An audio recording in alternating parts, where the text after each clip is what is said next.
Bismillahirrahmanirrahim. Assalamualaikum warahmatullahi wabarakatuh. Apa kabar anak-anak kelas 5A semuanya? Semoga kalian semua tetap dalam keadaan sehat walafiat dan dalam lindungan Allah.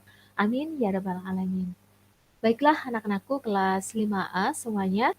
Hari ini kita bertemu kembali di Ekskul BPI pertemuan ketiga.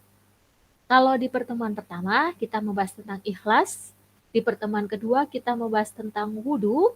Nah, di pertemuan ketiga ini kita akan membahas sholat duha dan qiyamul lail. Namun, terlebih dahulu sebelum kita mulai pertemuan kali ini, kita berdoa bersama-sama. A'udzu billahi minasyaitonir rajim. Bismillahirrahmanirrahim. Rabbi zidni ilma warzuqni fahma. Amin ya rabbal alamin. Baik anak-anakku, hari ini sholat duha kita tentang membahas tentang sholat duha dan qiyamul lail. Lihat berikutnya. Nah, rukun Islam yang kedua adalah sholat. Masih ingat ya rukun Islam? Rukun Islam ada berapa? 5. Oke. Dan yang kedua, yang pertama syahadat. 2, sholat. Yang ketiga apa? Ayo. Rukun Islam yang 5, mengucapkan 2 kalimat syahadat. Sembahyang wajib dikerjakan, ibadah puasa bila Ramadan tiba. Bagi yang kaya memberikan zakatnya, bila ada panggilan tanah suci, menunaikan tugas ibadah haji. Nah, itu rukun Islam. Berarti ada 5 ya. 1 puasa, 1 syahadat, 2 sholat, 3 puasa, 4 zakat, dan 5 haji. Seperti itu ya. Nah, yang sekarang yaitu yang kita bahas rukun Islam yang kedua, yaitu sholat atau disebut juga sembahyang, sama aja. Ya, sebagai muslim kita wajib melaksanakan sholat. Sholat merupakan hal pertama yang akan dihisab pada hari kiamat. Sholat wajib kita kerjakan. Ada berapa waktu sholat dalam sehari? Betul sekali, ada 5 waktu, yaitu sholat isya, subuh, zuhur, asyar, dan maghrib. Selain sholat wajib, terdapat sholat sunnah sebagai penyempurna sholat wajib. Lalu, bagaimana cara melaksanakan sholat sunnah? Pada pertemuan kali ini maksudnya kita akan membahas tentang sholat sunnah, duha, dan qiyamul lail. Pada dasarnya banyak ya sholat sunnah, tidak hanya sholat sunnah duha dan qiyamul lail. Nah, tapi untuk pertemuan kali ini kita akan membahas 2 sholat sunnah, yaitu sholat sunnah duha dan yang kedua sholat sunnah qiyamul lail. Mari kita pelajari. Nah, di pertemuan kali ini berkaitan dengan sholat duha dan sholat qiyamul lail akan ada 4 bahasan nanti di setiap sholat duha dan qiyamul lail. Tapi intinya ada 2, sholat duha dan sholat qiyamul lail. Nah, apa saja yang kita bahas nanti? Yang pertama yaitu pasti ada pengertian sholat duha dan qiyamul lail. Terus yang kedua ada hukum sholat sunnah dan qiyamul lail.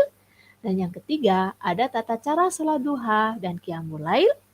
Terus yang keempat yaitu ada keutamaan sholat duha dan qiyamul lail. Oke anak-anak, kita mulai pembahasan yang pertama yaitu sholat duha. Nah, kita lihat di layar anak-anak ya. Sholat duha, poin yang pertama yaitu sholat duha. Sholat duha itu apa?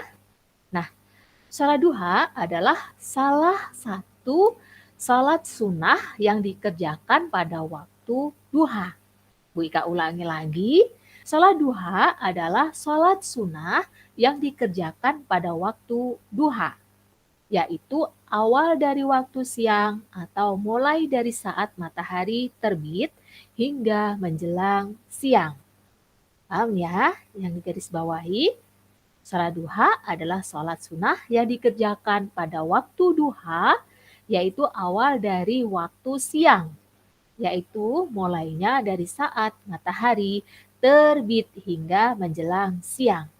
Lalu timbul pertanyaan, Wika kalau mendung tidak ada matahari terbit bagaimana? Nah, itu akan kita bahas berikutnya. Kita lihat ya. Sekarang kita ke hukumnya. Yang kedua yaitu hukum sholat duha. Sholat duha hukumnya adalah sunnah. Maksudnya sunnah yaitu apabila anak-anak mengerjakan itu mendapat pahala. Apabila ditinggalkan itu tidak berdosa. Maksudnya seperti itu. Nah, Rasulullah Shallallahu Alaihi Wasallam bersabda, kekasihku Rasulullah memaksiatkan aku untuk tidak meninggalkan 3 perkara selama aku masih hidup. Puasa 3 hari setiap bulan, 2 sholat duha, dan 3 tidak tidur sampai aku sholat witir. Hadis riwayat Bukhari. Nah, dari hadis ini jelas Rasulullah tidak pernah meninggalkan selama hidupnya 3 perkara ini. Yang pertama, puasa 3 hari setiap bulan. Yaumul bid ya, maksudnya. Yang kedua yaitu sholat duha dan tidak tidur sampai sholat witir.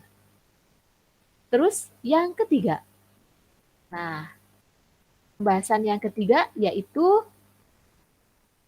waktu dan cara melaksanakan sholat duha. Sholat duha dikerjakan pada waktu pagi hari, yaitu ketika matahari setinggi tombak, sekitar 15 menit setelah terbit kira-kira, sampai sebelum matahari tegap, sebelum zuhur. Namun lebih baik dilakukan saat matahari terasa hangat, sekitar jam 8 sampai jam 10. Jumlah rakaat sholat duha paling sedikit 2 rakaat dan paling banyak 12 rakaat dengan cara 2 rakaat salam. Maksudnya setiap 2 rakaat salam, 2 rakaat salam, 2 rakaat salam. Seperti itu ya, anak-anak ya. Next.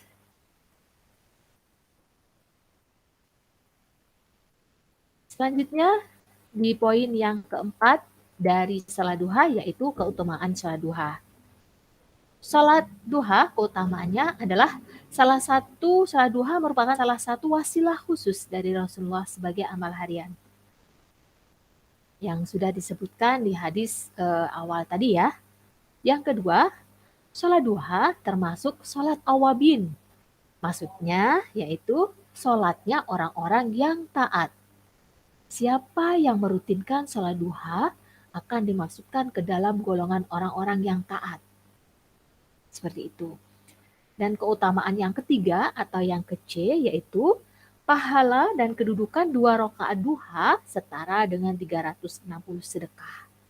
Jadi kalau kita setiap hari sholat 2 rakaat setiap sholat duha itu sama saja dengan sedekah 360 kali sedekah. Subhanallah. Banyak sekali ya Allah memberikan pahalanya di sholat duha saja ini.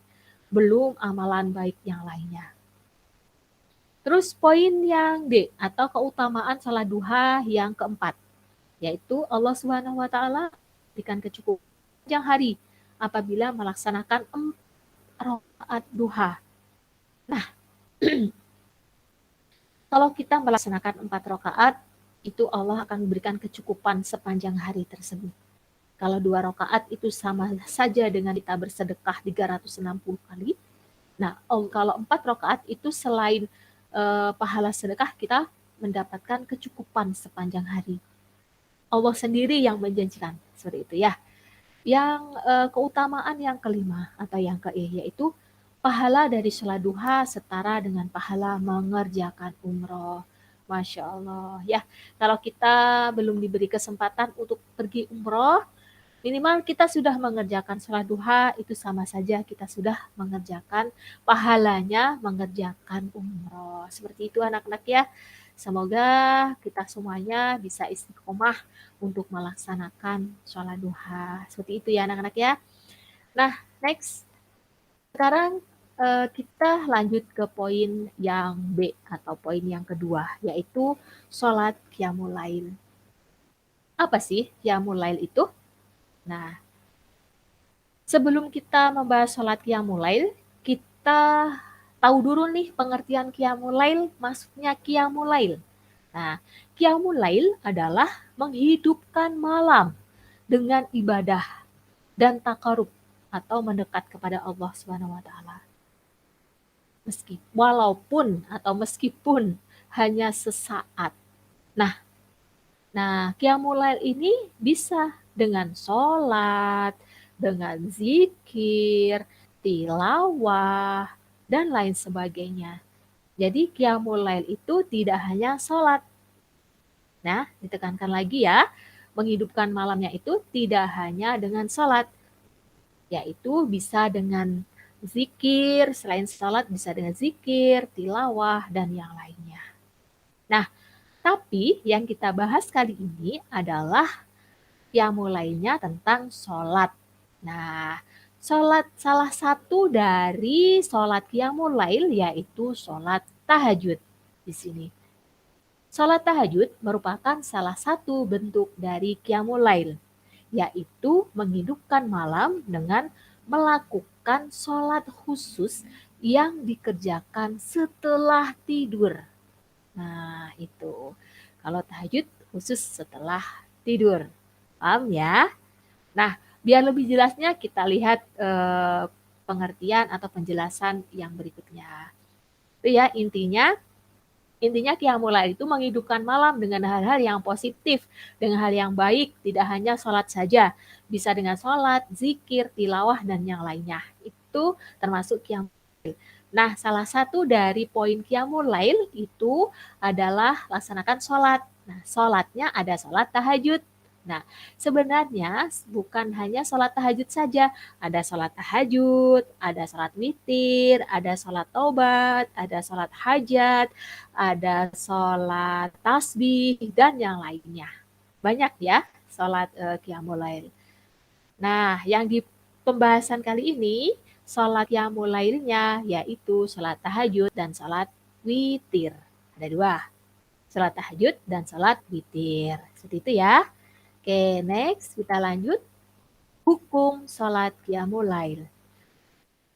Hukum qiyamul lail dan sholat tahajud adalah sunat muakkad. Maksudnya bagaimana? Sunnah yang sangat penting dan sangat dianjurkan untuk dikerjakan. Jadi, meskipun sunnah, jika ulangi lagi, tapi ini penting dan sangat dianjurkan. Masih ingat ya pengertian sunnah? Apabila dikerjakan mendapat pahala, jika tidak dikerjakan tidak berdosa. Seperti itu. Tapi khusus sholat qiyamul lail ini adalah selain sunnah itu ada muakkad. Jadi dipenting dan sangat dianjurkan. Seperti itu ya. Allah SWT berfirman dalam surat Al-Isra ayat 79 yang artinya, dan pada sebagian malam hari bersembahyang tahajudlah kamu sebagai suatu ibadah tambahan bagimu. Mudah-mudahan Tuhanmu mengangkat kamu ke tempat yang terpuji. Seperti itu anak-anak ya hukumnya. Nah, kita lanjut ke poin yang ketiga dari sholat qiyamul lail, yaitu waktu dan cara melaksanakan sholat tahajud. Sholat tahajud dikerjakan pada waktu malam setelah bangun tidur sebelum subuh. Utamanya dikerjakan pada waktu sepertiga malam.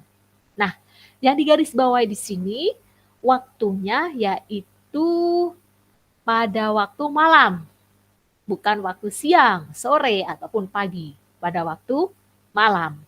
Dan yang lebih utamanya yaitu dikerjakannya pada waktu sepertiga malam. Bu Ika, kalau misalkan dikerjakan, ada pertanyaan ya, 3 makan disebut dengan malam.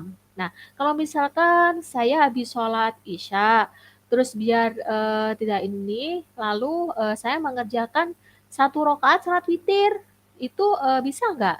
Bisa, ya. Itu sudah disebut qiyamul lail. Intinya dikerjakannya diperbolehkan setelah mengerjakan sholat Isya. Jadi ada 2 syarat. 1, eh, kalau sholat tahajud itu setelah bangun tidur, sebelum subuh maksudnya. Ya, jadi qiyamul lail, tekankan lagi. Qiyamul lail itu adalah kegiatan menghidupkan malam. Kegiatannya ada sholat, zikir, tilawah, dan lain-lain. Nah, salah satunya kan sholat. Di sholat qiyamul lail itu salah satunya ada sholat tahajud. Dan yang kedua nanti ada sholat witir. Nah, yang dibahas 2 ini. Nah, khusus sholat tahajud itu waktunya setelah bangun tidur. Syaratnya, sholat tahajud itu setelah bangun tidur. Dikerjakannya sebelum subuh. Nah, utamanya dikerjakan pada waktu sepertiga malam, seperti itu. Jadi kalau misalkan anak-anak habis sholat Isya, terus tidur jam 9, terus jam 10 bangun. Nah, setelah jam 10 bangun, anak-anak mengerjakannya sholat tahajud. Bisa nggak? Bisa. Tapi yang utama waktunya itu sepertiga malam. Seperti itu ya penjelasannya. Nah, ini lanjut. Namun, jika dikerjakan sebelum tidur, diperbolehkan setelah, ada syaratnya, setelah mengerjakan sholat Isya. Nah, boleh nih di sini dikerjakan sebelum tidur, tapi ada syarat lagi, yaitu setelah mengerjakan sholat Isya. Jadi, kalau sebelum sholat Isya, tidak boleh. Jadi, syarat utamanya harus mengerjakan sholat Isya. Next, paragraf kedua. Sholat tahajud dikerjakan 2 rakaat salam atau 4 rakaat salam. Paling sedikit 2 rakaat, paling banyak tidak ada batasan. Unlimited ya, berarti banyak. Boleh, tapi kelipatan 2 ya, genap ya. 2, 4, 6, 8, seperti itu. Sholat tahajudnya. Ya. Boleh dikerjakan 4 rakaat 1 salam, 2 rakaat 1 salam, boleh tergantung anak-anak. Kalau misalkan anak-anak mengerjakannya 4 rakaat langsung 1 kali salam, boleh? Boleh. Kalau misalkan 4 rakaat 2 kali salam, boleh. 2 rakaat salam, 2 rakaat salam, boleh. Seperti itu. Nah, ini ya kejelasannya. Nah, paling sedikit 2 rakaat, paling banyak tidak terbatas. Banyak terserah anak-anak sekuatnya ya. Bila sudah hampir datang subuh, bisa ditutup dengan witir 3 atau 1 rakaat. Nah, di sini anak-anak, selain salat tahajud, tadi ada salat witir. Nah, salat witir itu yang digarisbawahi adalah bilangan genap. Salat witir itu adalah bilangan ganjil. Kalau salat tahajud genap, kalau witir adalah ganjil. 1 rakaat, 3 rakaat, seperti itu. Paham ya? Next, di paragraf yang ketiga. Nabi Muhammad SAW biasa mengerjakan sholat tahajud sebanyak 11 sampai 13 rakaat. Wah, subhanallah, banyak ya. Termasuk sholat witir. Nah, ini ada bilangan ganjil, berarti ini sudah termasuk sholat witir. Nah, sholat tahajud bisa dikerjakan sendiri-sendiri maupun berjamaah. Seperti itu ya. Nah, kita lanjut. Sekarang di poin yang keempat dari sholat tahajud. Nah, yaitu keutamaan sholat tahajud. Baik anak-anakku, sholat tahajud mempunyai keutamaan atau keistimewaan. Apa keutamaannya? Keutamaan yang pertama yaitu sholat sunnah. Sholat tahajud itu merupakan sholat sunnah paling utama. Betul ya? Karena tadi hukumnya sunnah tapi muakkad, jadi ditekankan seperti itu. Terus keutamaan yang kedua, sholat tahajud merupakan kunci masuk surga. Tuh, merupakan kunci yang namanya kalau kita masuk pintu tidak ada kuncinya, kita bisa masuk nggak? tidak bisa. Nah, ini salat tahajud ini salah satu kunci masuk surga. Terus poin yang ketiga dari keutamaan salat tahajud yaitu mendapatkan kebaikan di dunia dan di akhirat. Pasti ya, ini mah ya. Dan yang keempat atau keistimewaan yang kedua yaitu Allah Subhanahu wa taala akan menjaga dari segala bencana. Keistimewaan yang kelima atau yang salat tahajud mendapatkan kemuliaan dan kewibawaan. Selain mendapatkan kedudukan mulia di akhirat kelak, orang-orang yang rutin salat tahajud, Allah akan memberikan kemuliaan dan kewibawaan. Nah itu anak-anak. Jadi kita tekankan lagi, kita luruskan lagi niat kita. Kembali ke BPI pertemuan ke-1 tentang ikhlas. Kita tentang ikhlas di situ ada masalah niat. Nah, kita niatkan ikhlas mendapatkan ridho Allah, hanya mendapatkan ridho Allah. Jangan pingin kita dimuliakan, jangan pingin kita dihormati orang lain. Tapi dengan sendirinya nanti insya Allah Allah akan memuliakan orang-orang yang salat tahajud. Orang akan memuliakan orang-orang yang qiyamul lail. Seperti itu anak-anak ya. Jadi niatkan benar-benar ikhlas mendapat ridho Allah. Oke. Keutamaan yang keenam atau yang ke F. Allah akan memberikan kesehatan.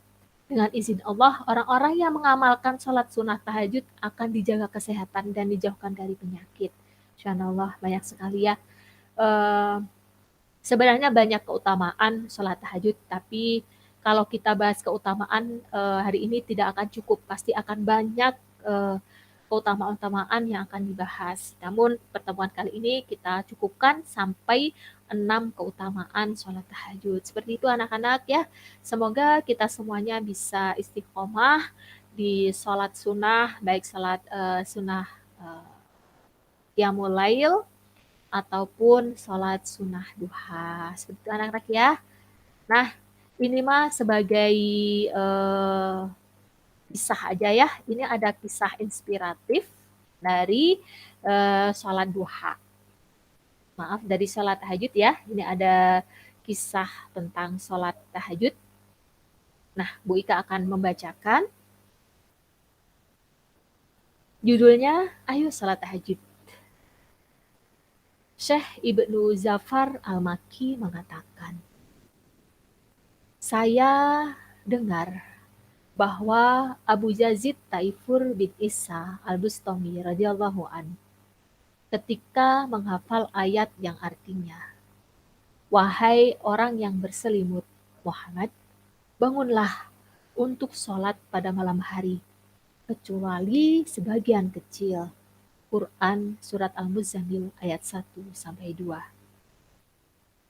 Dia berkata kepada ayahnya, wahai ayahku, siapakah orang yang dimaksud Allah dalam ayat ini?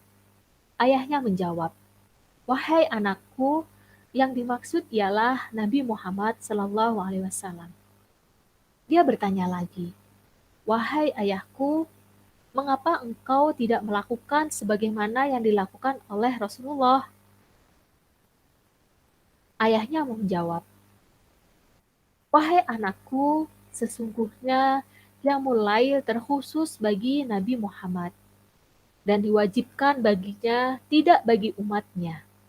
Lalu dia tidak berkomentar ketika dia menghafal ayat berikut yang artinya, sesungguhnya Tuhanmu mengetahui bahwasanya kamu berdiri atau bersembahyang kurang dari 2/3 malam, atau 1/2 malam, atau sepertiganya, dan demikian pula segolongan dari orang-orang yang bersama kamu.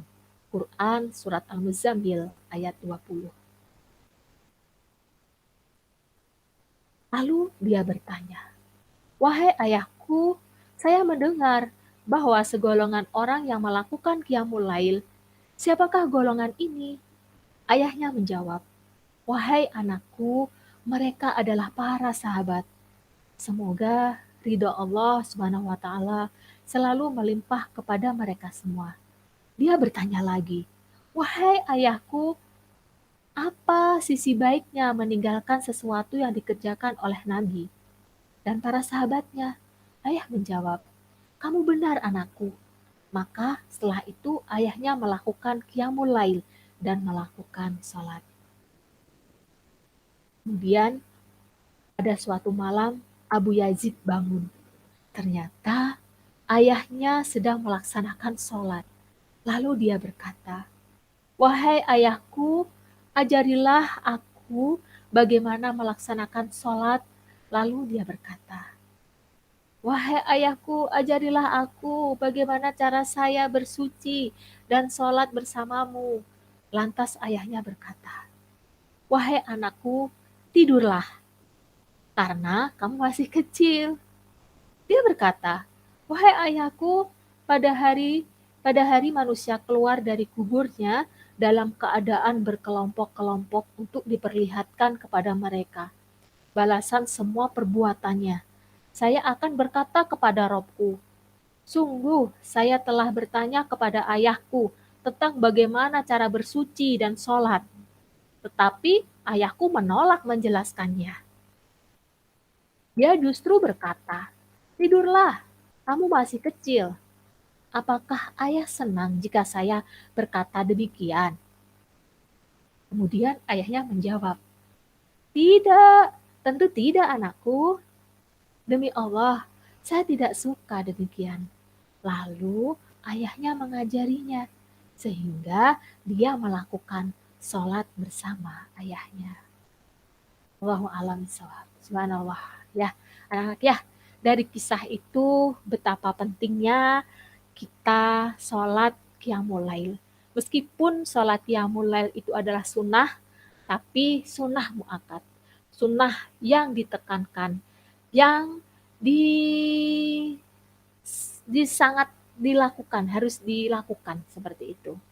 Nah, semoga anak-anakku semuanya bisa istiqomah, kita semuanya bisa istiqomah dalam melaksanakan sholat sunnah, baik sholat sunnah duha maupun sholat sunnah tahajud atau qiyamul lail. Seperti itu anak-anak ya, pertemuan hari ini dengan Bu Ika. Insya Allah untuk tugasnya, nah nanti untuk tugas akan Bu Ika share di grup WhatsApp ya, di grup WhatsApp kelas. Mungkin hanya itu yang dapat Bu Ika sampaikan hari ini. Semoga anak-anaknya, semoga kita semuanya bisa mengambil hikmah dari pelajaran kali ini tentang sholat sunnah qiyamul lail dan sholat sunnah duha. Semoga kita dimudahkan mendapat ridho Allah dalam melaksanakan sholat duha dan qiyamul lail ini. Semoga apa yang kita kerjakan dicatat oleh Allah sebagai kebaikan dan menjadi pemberat timbangan kebaikan kita di yaumul hisab nanti. Amin ya rabbal alamin. Baiklah anak-anakku, kita tutup pertemuan kali ini dengan membaca istighfar 3 kali. Astagfirullahaladzim, astagfirullahaladzim, astagfirullahaladzim. Istighfar, alhamdulillahirabbil alamin, dan doa akhir majlis. Subhanakallahumma wa bihamdika asyhadu alla ilaha illa anta astaghfiruka wa atubu ilaik. Wassalamualaikum warahmatullahi wabarakatuh. Wika, mohon maaf bila ada salah kata ya. Assalamualaikum. Sampai ketemu di BPI pertemuan keempat. Dadah.